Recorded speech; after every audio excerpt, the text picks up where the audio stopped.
Hi everyone, my name is Julia, and today I'm here to talk about a life-defining experience that I had in the February of 2019.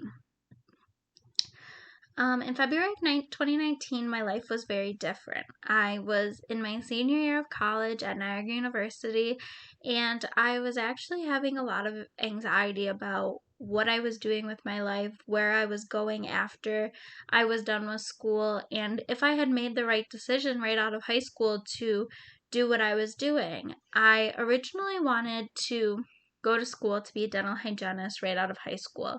And after talking with my guidance counselor, he suggested that I just go to school to be a dentist and that I could go pre-med. My grades were good enough. And in the end, it would be so much better for my future. Um, Being 17 and not really knowing what to do after high school, I decided to listen to him and I went pre-med. I ended up absolutely hating this. I was always one of those kids in high school that school was easy for me and I was struggling a lot, and that wasn't something that I was comfortable with. Um, I ended up waking up one day and I had a small bump on my inner thigh. I wasn't really sure what it was or if there was anything of significance, so I kind of just ignored it and kept going on with my day. In the matter of 3 days, the bump had tripled in size and was about the size of an orange when I was starting to become in a lot of pain and I could barely walk. I ended up having to go to the emergency room and they told me I had an abscess that they had to drain.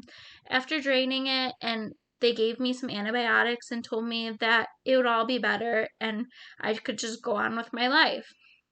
Throughout the next week, I was struggling a lot with still being in pain, and doctors kept just dismissing it and saying I had to let the antibiotics work, and once they worked, everything would be okay.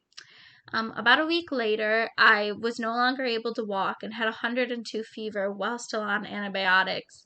My mom's a nurse and she didn't like the action plan that the doctors were going for, so we ended up going to a different emergency room and they immediately admitted me into the hospital and I had to go into emergency surgery that night.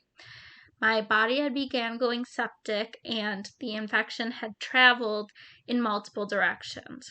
Before going into surgery, the surgeon told me that there was a 75% chance that I could wake up and not have a leg because they weren't sure how far the infection had spread at that point.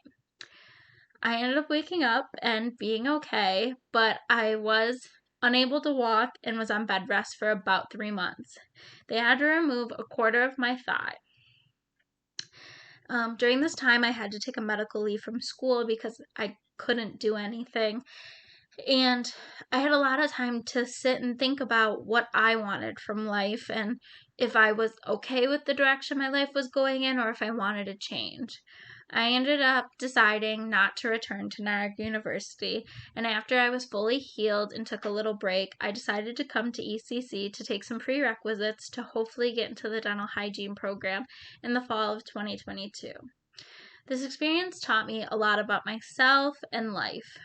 It showed me how strong I am and that it's okay not to follow the path that everybody just forces to you right out of high school. It's okay to take breaks. It's okay to just do what makes you happy. Um, so, yeah, thank you for listening.